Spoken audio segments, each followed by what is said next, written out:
Bapak Ibu, Saudara sekalian, pembacaan firman Tuhan dari kitab Zakaria 9, ayat yang pertama sampai yang ke-17. Demikian firman Tuhan. Ucapan ilahi. Firman Tuhan datang atas negeri Hadrak dan berhenti di Damsyik. Sebab kepunyaan Tuhanlah kota-kota Aram serta segala suku Israel. Juga Hamat yang berbatas kepadanya, pula Tirus dan Sidon, sekalipun mereka sangat bijaksana. Tirus mendirikan tembok benteng bagi dirinya dan menimbun perak seperti debu dan emas seperti lumpur di jalan. Namun sesungguhnya Tuhan akan membuatnya miskin dan akan melontarkan kekuatannya ke dalam laut, dan kota itu sendiri akan habis dimakan api. Askelon akan melihatnya lalu takut. Juga Gaza lalu gemetar sangat. Ekron pun, sebab harapannya sudah kandas.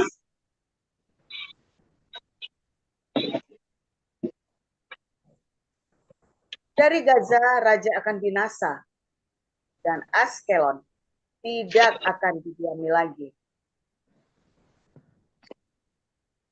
Di Asdod akan diam keturunan campuran, dan kebanggaan orang Filistin akan kulenyapkan.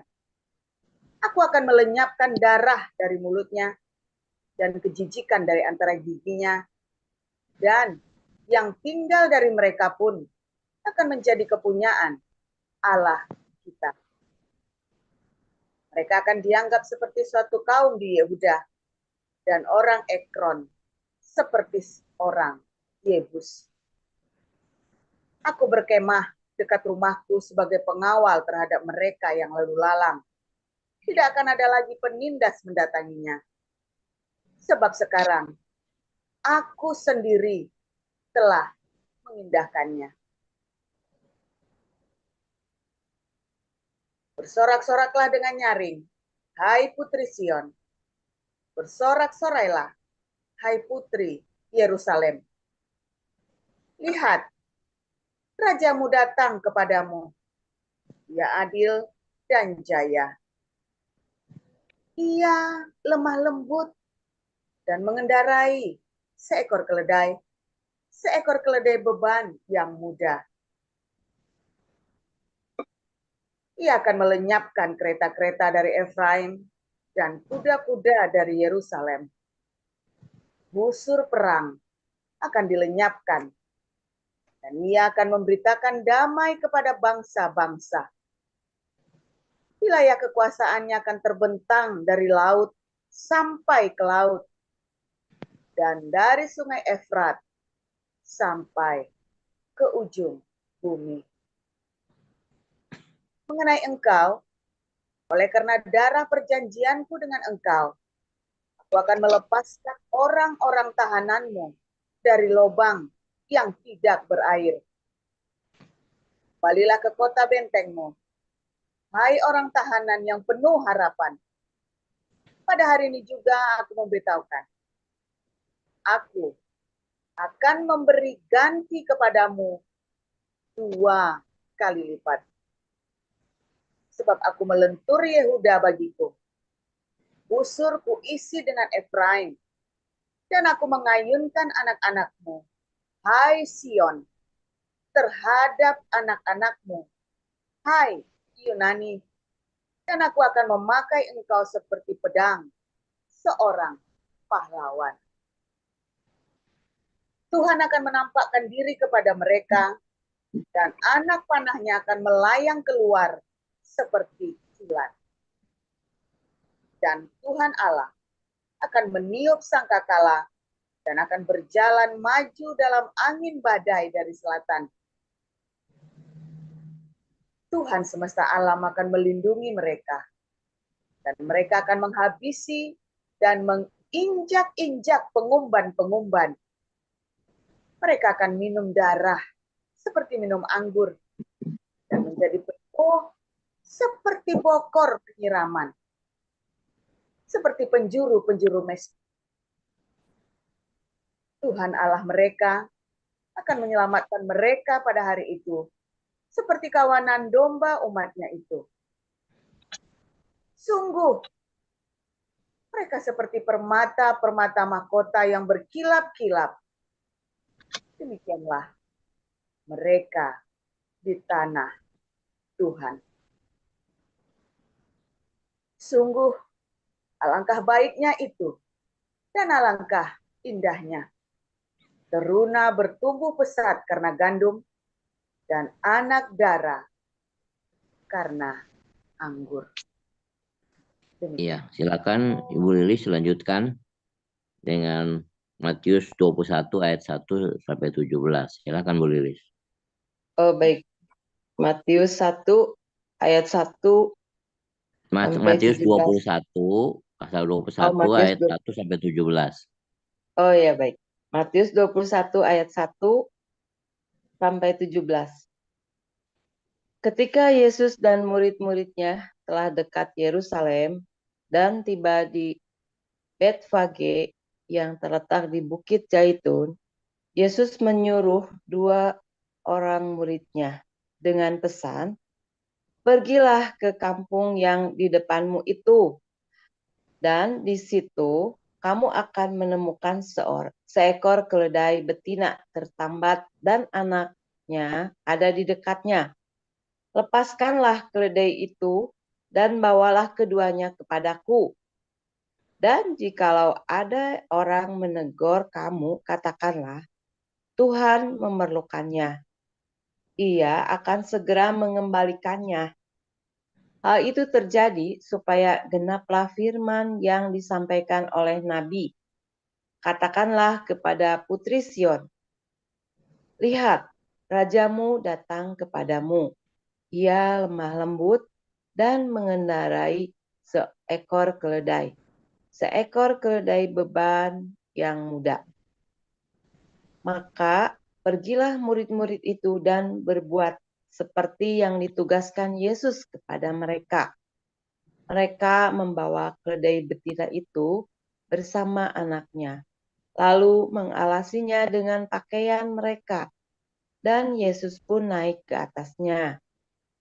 Orang banyak yang sangat besar jumlahnya menghamparkan pakaiannya di jalan. Ada pula yang memotong ranting-ranting dari pohon-pohon yang menyebarkannya di jalan. Dan orang banyak yang berjalan di depan Yesus dan mengikutinya dari belakang berseru, katanya, "Hosana bagi anak Daud, diberkatilah dia yang datang dalam nama Tuhan. Hosana di tempat yang maha tinggi." Dan ketika ia masuk Yerusalem, gemparlah seluruh kota itu. Dan orang berkata, "Siapakah orang ini?" Dan orang banyak itu menyahut, "Ia Nabi Yesus dari Nazaret di Galilea." Yesus menyucikan bait Allah. Lalu Yesus masuk ke bait Allah dan mengusir semua orang yang berjual beli di halaman bait Allah. Ia membalikan meja-meja penukar uang dan bangku-bangku pedagang merpati, dan berkata kepada mereka, "Ada tertulis, rumahku akan disebut rumah doa, tapi kamu menjadikannya sarang penyamun." Maka datanglah orang-orang buta dan orang-orang timpang kepadanya dalam bait Allah itu, mereka disembuhkannya. Tetapi ketika imam-imam kepala dan ahli-ahli Taurat melihat mujizat-mujizat yang dibuatnya itu, dan anak-anak berseru dalam bait Allah, "Hosana bagi anak Daud," hati mereka sangat jengkel. Lalu mereka berkata kepadanya, "Engkau dengar apa yang dikatakan anak-anak ini?" Kata Yesus kepada mereka, "Aku dengar. Belum pernahkah kamu baca, dari mulut bayi-bayi dan anak-anak yang menyusu, engkau telah menyediakan puji-pujian, lalu meninggal ia meninggalkan mereka dan pergi keluar kota ke Betania dan bermalam di situ. Ya, Yesus mengutus. silakan lanjutkan Ibu Salma.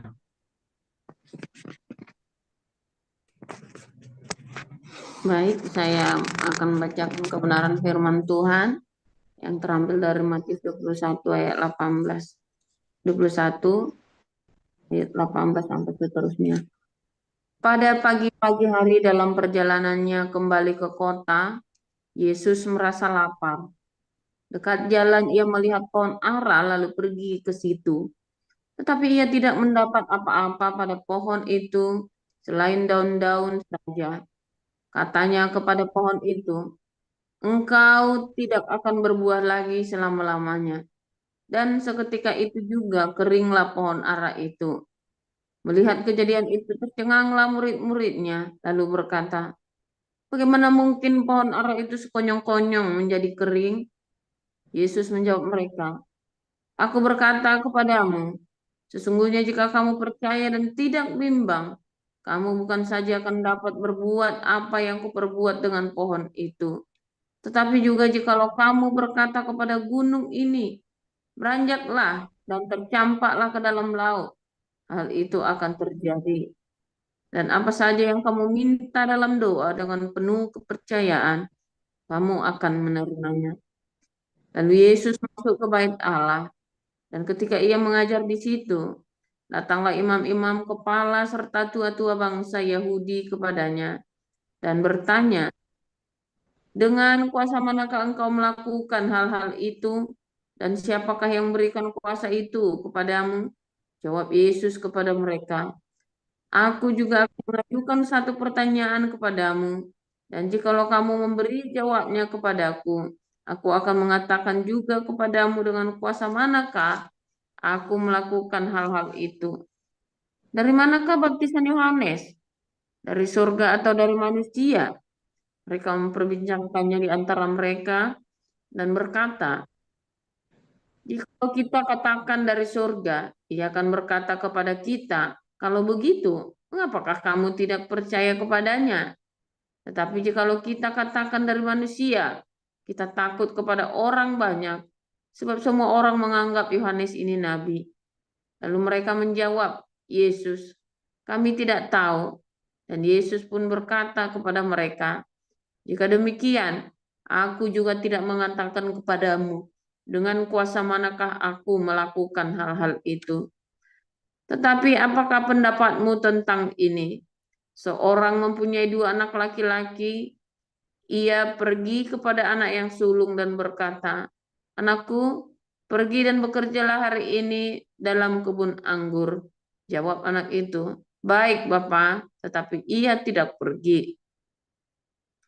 Lalu orang itu pergi kepada anak yang kedua dan berkata demikian juga. Dan anak itu menjawab, 'Aku tidak mau.' Tetapi kemudian ia menyesal lalu pergi juga. Siapakah di antara kedua orang itu yang melakukan kehendak ayahnya?" Jawab mereka, "Yang terakhir." Kata Yesus kepada mereka, "Aku berkata kepadamu, sesungguhnya pemungut-pemungut cukai dan perempuan-perempuan sundal akan mendahului kamu masuk ke dalam kerajaan Allah. Sebab Yohanes datang untuk menunjukkan jalan kebenaran kepadamu, dan kamu tidak percaya kepadanya. Tetapi pemungut-pemungut cukai dan perempuan-perempuan sundal percaya kepadanya. Dan meskipun kamu melihatnya, tetapi kemudian kamu tidak menyesal, dan kamu tidak juga percaya kepadanya. Dengarkanlah suatu perumpamaan yang lain. Adalah seorang tuan tanah membuka kebun anggur dan menanam pagar sekelilingnya. Ia menggali lubang tempat memeras anggur dan mendirikan menara jaga di dalam kebun itu. Kemudian ia menyewakan kebun itu kepada penggarap-penggarap lalu berangkat ke negeri lain. Ketika hampir tiba musim petik, ia menyuruh hamba-hambanya kepada penggarap-penggarap itu untuk menerima hasil yang menjadi bagiannya. Tetapi penggarap-penggarap itu menangkap hamba-hambanya itu. Mereka memukul yang seorang, membunuh yang lain, dan melempar yang lain pula dengan batu. Kemudian Tuhan itu menyuruh pula hamba-hamba yang lain, lebih banyak daripada hamba yang semula. Tetapi mereka pun diperlakukan sama seperti kawan-kawan mereka. Akhirnya ia menyuruh anaknya kepada mereka, katanya, "Anakku akan mereka segani." Tetapi ketika penggarap-penggarap itu melihat anak itu, mereka berkata seorang kepada yang lain, "Ia adalah ahli waris, mari kita bunuh dia, supaya warisannya menjadi milik kita." Mereka menangkapnya dan melemparkannya keluar kebun anggur itu, lalu membunuhnya. Maka apabila tuan kebun anggur itu datang, apakah yang akan dilakukannya dengan penggarap-penggarap itu? Kata mereka kepadanya, ia akan membinasakan orang-orang jahat itu dan kebun anggurnya akan disewakannya kepada penggarap-penggarap lain yang akan menyerahkan hasilnya kepadanya pada waktunya. Kata Yesus kepada mereka, belum pernahkah kamu baca dalam kitab suci, batu yang dibuang oleh tukang-tukang bangunan telah menjadi batu penjuru. Hal itu terjadi dari pihak Tuhan, suatu perbuatan ajaib di mata kita. Sebab itu aku berkata kepadamu, bahwa kerajaan Allah akan diambil daripadamu dan akan diberikan kepada suatu bangsa yang akan menghasilkan buah kerajaan itu. Dan barang siapa jatuh ke atas batu itu, ia akan hancur, dan barang siapa ditimpa batu itu, ia akan remuk.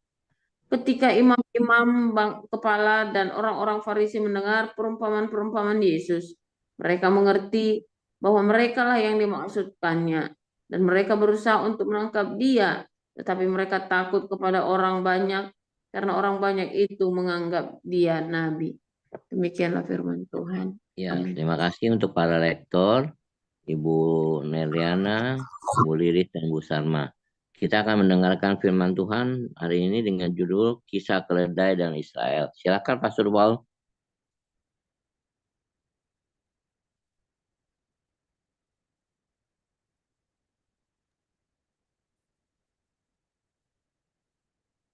Haleluya, luar biasa firman Tuhan. Selalu baru setiap hari bagi kita semua yang menantikan Tuhan, saudara. Dan selalu disingkapkan rahasia firman Tuhan apabila Anda semua menantikannya dengan pengharapan, saudara ya. Dan namanya pengharapan itu adalah dengan kesetiaan dan ketekunan, saudara. Dan ketika sudah diharap-harap, dijalanin. Ya, kalau sudah dapat, Anda sudah ngarep-ngarep sesuatu, didapat terus ditinggal. Waduh. Ya, nggak guna, saudara ya. Nah, hari ini kita belajar tentang kisah tentang keledai dan Israel, saudara ya. Keledai ini ya banyak pendeta-pendeta ya salah menafsirkan tentang keledai, Ismail yang seperti keledai itu, saudara ya, bahwa keledai itu orang Islam. Salah, saudara ya. Ingat-ingat ya, jangan pernah ngomong di komunitas ini bahwa keledai itu adalah Ismail, atau Ismail itu adalah keledai, saudara ya. Maksudnya Islam ya, Islam ini bangsa keledai. Ya, bodoh. Oh, salah, saudara ya. Di dalam pemahaman orang Yahudi, keledai itu tidak bodoh, saudara ya. Saya nggak tahu sejak kapan orang menganggap keledai itu bodoh. Ya, keledai itu kamor ya bahasa Ibrani atau homer. Kamor atau homer ini, kamor itu akar katanya dari kata homer. Artinya adalah material ya saudara ya, material atau materialistik saudara ya. Orang-orang yang memiliki sesuatu. Namun di dalam Kabbalah, homer ini ya diartikan sebagai orang yang nampak luarnya buruk, tetapi dalamnya ada banyak sekali kebaikan, saudara. Ya, ingat, Islam bukan keturunan Ismail. Jadi jangan samakan Islam dengan keledai. Ya, Islam itu adalah bangsa bercampur yang selalu berkelahi sendiri, kata Daniel 2 ayat 43. Ya, sudah bolak-balik diajarkan, ya jangan bandel, ya saudara ya. Jadi Islam itu bukan keturunan Ismail ya, dan tidak ada hubungannya. Dan dasar bangsa keledai, salah saudara ya, salah saudara ya, karena keledai itu tidak dungu saudara, tidak bodoh. Ya keledai itu tampak luarnya tidak baik, tetapi dalamnya dia punya segudang kebaikan. Dalam pemahaman itu begitu ya. Dan ingat, kamor ya atau komar itu artinya material, saudara ya. Nah, nanti kita belajar. Ya, definisinya dengerin dulu. Nah, saudara, ada tiga kisah yang terhubung dengan kamor atau keledai ini. Pertama adalah Abraham, saudara ya. Ketika Abraham mau pergi, dia mau mengorbankan Ishak anaknya, maka dia membawa keledai, ya saudara ya. Dia menaruh bebannya kepada keledai. Keledai itu dibawa ke Gunung Muriah, saudara ya. Kedua, ketika Musa mau kembali ke Mesir, ya maka dia, istrinya, anaknya dinaikkan ke keledai, saudara. Dan ketiga, ketika Yesus masuk Yerusalem, ya dengan naik keledai beban muda. Makanya Zakaria 9 ayat 9 itu menubuatkan Mesias, Mosia atau Musa masuk ke Yerusalem dengan kamor, saudara ya. Jadi ada tiga ya, Abraham yang mengorbankan Ishak anaknya sebagai simbol bahwa Bapa mengorbankan anaknya yang tunggal, ya, Artias itu apa saudara? Paskah, ya, yang tidak Paskah yang belum dirayakan, ya, saat itu oleh orang Yahudi, oleh orang Israel. Kedua, Musa pergi ke Mesir, lalu dia membawa orang-orang Israel keluar dari Mesir, yaitu saat Paskah, ya, Paskah ada domba, anak domba yang disembelih dan anak sulung di Mesir yang mati, saudara ya. Ketiga, Yesus ketika masuk ke Yerusalem, ya, itu juga Paskah, menjelang Paskah, ya, yaitu Yesus menunggang keledai. Keledai tadi artinya keledai itu atau kamor, artinya sesuatu yang luarnya kelihatannya jelek, tapi dalamnya baik, ya. Dan itu lagi cerita tentang material atau materialistik, saudara ya. Nah, saudara, di dalam pengorbanan, saudara, di dalam korban atau di dalam ketika kita mengorbankan sesuatu sebagai ibadah, ingat ibadah itu diakonia, marturia, itu ya, itulah ibadah kita. Menjaga kekudusan, itulah ibadah kita, saudara. Nah, banyak sekali orang menghakimi orang-orang yang kurang baik, saudara ya. Orang-orang yang dilihat, nggak berjanji ini, lalu kita menganggap remeh dia, saudara ya. Seringkali kita ya, meremehkan orang-orang. Kalau saya tidak berani meremehkan orang karena saya dulu underdog, saudara. Banyak orang underestimate dengan saya. Jadi sudah biasa. Ya. Tetapi yang namanya keledai ini adalah orang-orang yang dari luar kelihatannya jelek, saudara. Saya bekas penjahat. Mungkin dari Anda juga banyak yang orang tidak baik. Ya. Tetapi kalau Anda melihat bahwa Tuhan tidak memandang rupa di luarnya, saudara. Ya. Ada yang Tuhan lebih hargai di dalam hati manusia, saudara. Hari ini mungkin Anda orang yang tidak baik, Anda orang yang penuh dengan kekurangan, Anda penuh dengan segala macam yang tidak baik dalam hidupmu komplit. Ya. Tetapi Tuhan melihat hatimu yang paling dalam, keinginanmu yang luar biasa, untuk kamu keluar dari semua yang tidak baik itu, saudara. Dan kamu persembahkan itu kepada Tuhan. Menjadi sebagai keledai tunggangan bagi Mesias. Ya, tadi Abraham dengan Ishak, simbol Mesias, simbol kehadiran Mesias, pengorbanan Mesias. Musa pergi ke Mesir untuk menebus orang Israel keluar dari Mesir, dan Yesus pergi ke Yerusalem untuk disalib. Ya, tiga cerita yang sama dengan keledai. Ya, oh itu ada di dalam Talmud ya, dalam Kabat ya. Jadi kalau Anda lihat Kabat, Kamor, Dongki itu ya. Nanti Anda kan dapat cerita itu. Yang tadi saya cerita itu Anda kan dapat semua itu ya. Ada semua itu ya. Nah, jadi ketika ya keledai ini, keledai muda yang keledai beban yang muda ini artinya masih polos, saudara ya, masih polos dengan keluguan hati, dengan ketulusan hatinya. Dia melayani Mesias, saudara ya. Dia berikan hidupnya, kemudaannya, kekuatannya pada Mesias ini, saudara. Ya, dia berikan kekuatannya, kemudahan itu kepada Mesias. Lalu Mesias ini ya naik keledai, ya artinya keledai ini membawa Mesias, membawa hukum Tuhan ya untuk disalib, mengantar sebuah pesan keselamatan. Keledai ini adalah orang-orang yang membawa kabar keselamatan bagi seluruh bumi, saudara. Ya, jadi keledai ya ada 3 tadi keledai, keledainya Abraham, keledainya Musa, dan keledai yang ditunggangi oleh Yesus adalah orang-orang yang dengan sukarela memberitakan keselamatan itu, menanggung beban keselamatan itu, saudara ya. Makanya keledai itu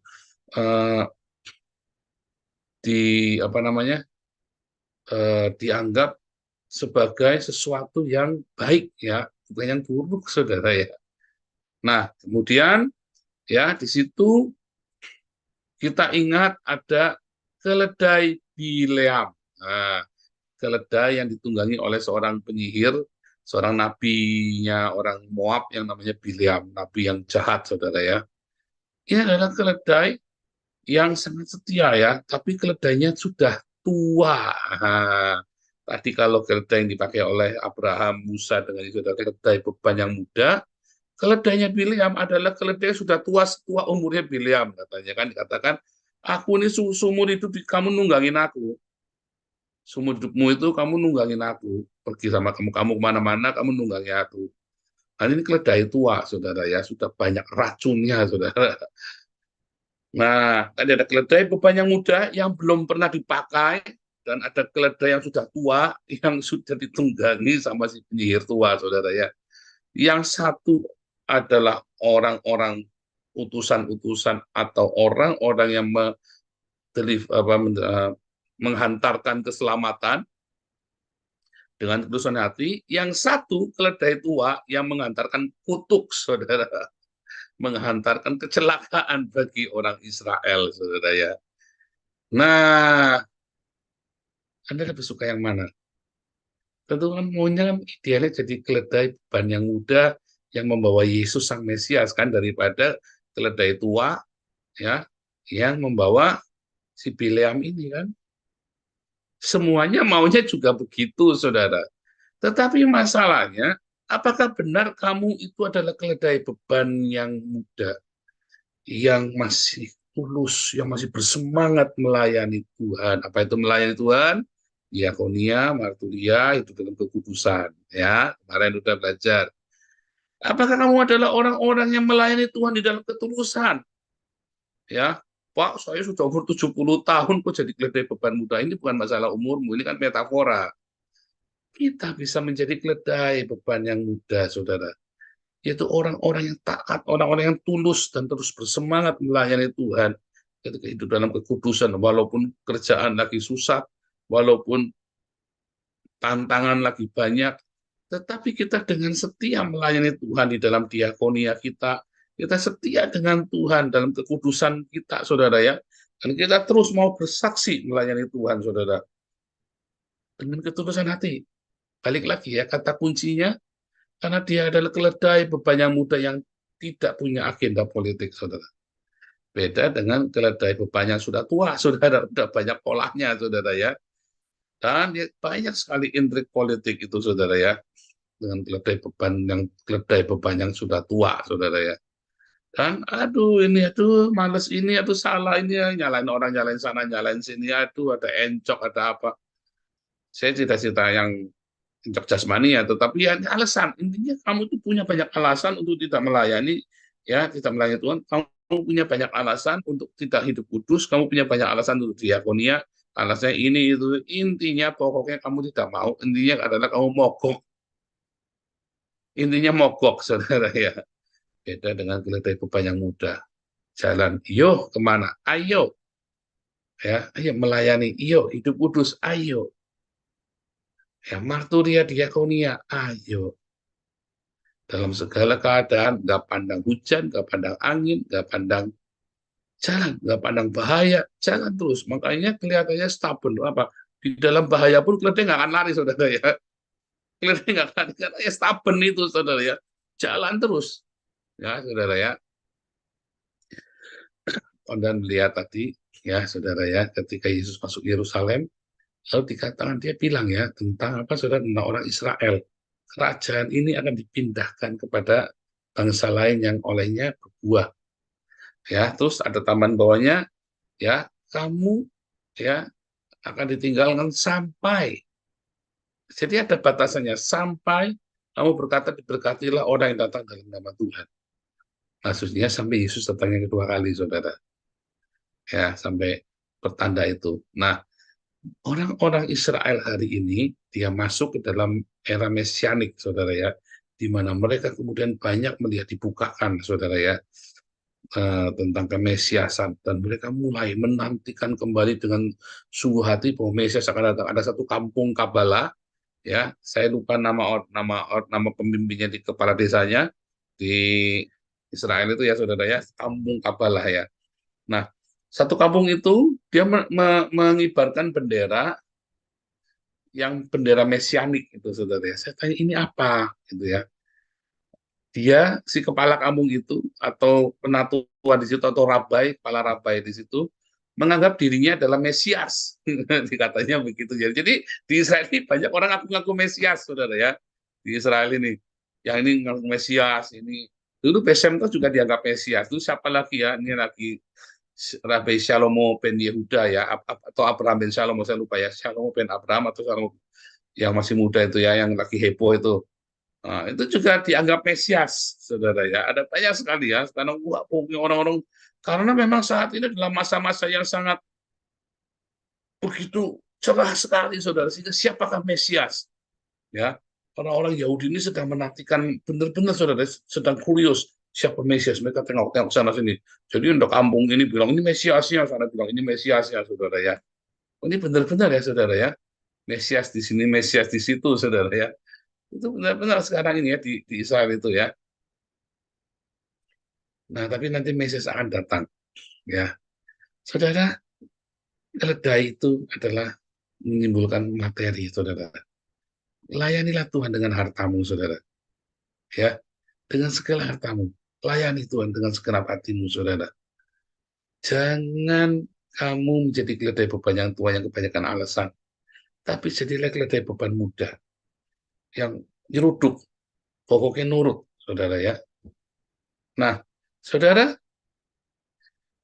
yang menarik dari kerajaan ini akan dipindahkan, itu ada batas waktunya ya. Makanya ketika orang-orang reform, ya sesat-Zionisme itu, yang menganggap replacement teologi, bahwa orang Yahudi itu udah nggak dianggap lagi. Itu salah, saudara. Karena itu ada masanya, ada expirednya. Sampai orang berkata diberkatilah yang datang dalam nama Tuhan. Dan itu sudah saatnya hari ini terjadi. Ya, orang-orang Israel ini pemulihan bagi Israel, dan kita dibukakan. Nubuatan-nubuatan itu dibuka oleh karena ada orang-orang Israel ini, saudara. Ya, seperti yang saya ajarkan kepada Anda, banyak yang saya buka kan, banyak sekali pemahaman-pemahaman dari kitab nubuatan tentang kedatangan Yesus itu dibukakan setelah kita belajar tentang orang-orang Yahudi ini, saudara. Nah, tetapi inti dari semua, baik orang Yahudi dengan orang Kristen, saudara, adalah apa, saudara? Sedekah yang luar biasa, saudara. Adalah sedekah yang luar biasa. Bagaimana orang-orang Israel, ya, mereka melakukan zadik, tadi ya, sedekah. Tadi di ayat 88, Bapak ya, tadi ya, raja kebenaran. Ya, dia melakukan sedekah yang luar biasa, saudara. Ya, sehingga tekadnya orang Israel tidak ada satu orang pun yang miskin di antara kita. Nah, itu harus terjadi dalam komunitas kita. Kalau Anda mau menjadi komunitas yang benar, jangan ada sampai ada orang miskin di tengah kita, saudara. Jadi kita selalu tanya, ada kurang apa? Ya, selalu cek. Kalau ada yang kesulitan, ada apa, ya tanpa kita harus menghakimi dia, saudara ya. tanpa kita harus menghakimi orang-orang ini, saudara. Selalu kita cek, ya saudara ya. Karena apa, saudara? Karena itu adalah ibadah kita, kesempatan kita untuk beribadah. Tapi juga dengan hikmat, supaya jangan banyak beralasan, tapi dengan hikmat. Makanya masuklah ke Bun Pagi, Yayasan Bun Pagi. Kita fokuskan semua di sana, ada semuanya ada apa namanya? Kita beri, ada survei, ada pertimbangan, kita meeting bersama-sama, ya saudara, kita bahas bersama-sama, sehingga tidak dipermainkan dan tidak menjadi oke, tidak ada ini ya saudara ya, nggak ada tipu-tipu, trik-trikan, nggak akan terjadi begitu ya saudara ya. Nah, jadi apa yang terjadi saudara dengan si keledai ini, kisah tentang keledai Israel ini? Ya, satu, ya, ada orang-orang yang kelihatan luarnya buruk, ya, tetapi hatinya baik, saudara ya. Jangan memandang rupa, ya. Kedua, layanilah Tuhan dengan hartamu, saudara. Ya, tadi yang ketiga, ada satu yang lupa tadi ya. Ada anak yang tadinya bilang iya, tapi terus nggih mau panggil, nggak dijalanin, saudara. Tapi ada anak yang nggak mau, tadinya bandel, tapi terus ternyata dia melakukan. Itulah keledai itu, saudara. Yang kelihatannya rusak, para pelacur, pemungut cukai, ya, saudara ya. Itu adalah keledai-keledai, ya. Yang orang-orang ini, orang-orang berdosa ini, dia nggak akan banyak komentar, dia nggak akan banyak rumangsa awake dhewe dosa, rumangsa, saudara. Dia tahu diri bahwa saya orang berdosa, ya. Jadi dia nggak banyak ngomong, oh oke, dia bersedekah. Dia nggak banyak ngomong, hidup terus ya, kemudian hidup dalam kekudusan. Dia nggak mau menghakimi orang lain, oke saya beres hidupnya. Dia nggak mau menghakimi orang lain. Makanya tadi pelacur-pelacur ya masuk ke surga, para pemungut cukai masuk ke surga lebih dulu daripada orang-orang yang sudah tinggi ilmu agamanya. Kenapa, saudara? Karena mereka mendengarkan Yohanes dan bertobat. Ya, mendengar Yohanes. Apa itu mendengarkan Yohanes? Mereka mendengarkan firman Tuhan yang diberitakan oleh Yohanes, kabar keselamatan. Mereka mendengarkan kabar keselamatan dan bertobat, percaya kepada Yesus. Ya, sehingga orang-orang ahli Farisi di zaman Yesus itu ya didului, saudara, karena orang-orang ini polos. Makanya ya ada teolog-teolog yang aneh-aneh ya, God of Ishak, God of Abraham, Ismail, Ishak. Aduh, ya teolog-teolog yang luar biasa ya. Saya bilang ya, Anda tidak perlu jadi dokter untuk Anda mengasihi Tuhan. Anda hanya perlu dengar firman, lakukan, saudara. Sederhana sekali. Anda tidak perlu jadi dokter untuk melakukan firman Tuhan. Kalau dokter seperti saya ini buat okol-okolan, saudara ya. Jadi dokter kayak saya ini buat eyel-eyelan sama orang. Ya, dokter yang bilang saya juga dokter. Oh, ini sekolahnya di sana, saya sekolahnya di Haifa, begitu kan? Hanya buat okol-okolan saja, saudara ya. Tetapi apa yang saya ajarkan kepada Anda, lakukan, simple. Bukan apa yang saya ajarkan, apa yang firman Tuhan sudah katakan kepada Anda, lakukan. Itulah keledai beban yang mudah. Nggak banyak ngomong, nggak banyak protes, saudara. Mau kamu orang berdosa, mau kamu orang nggak benar, pokoknya kamu dengar firman Tuhan, hari itu kamu bisa lakukan, saudara. Jangan banyak bertanya, nurut saja. Dan layani Tuhan dengan hartamu, saudara.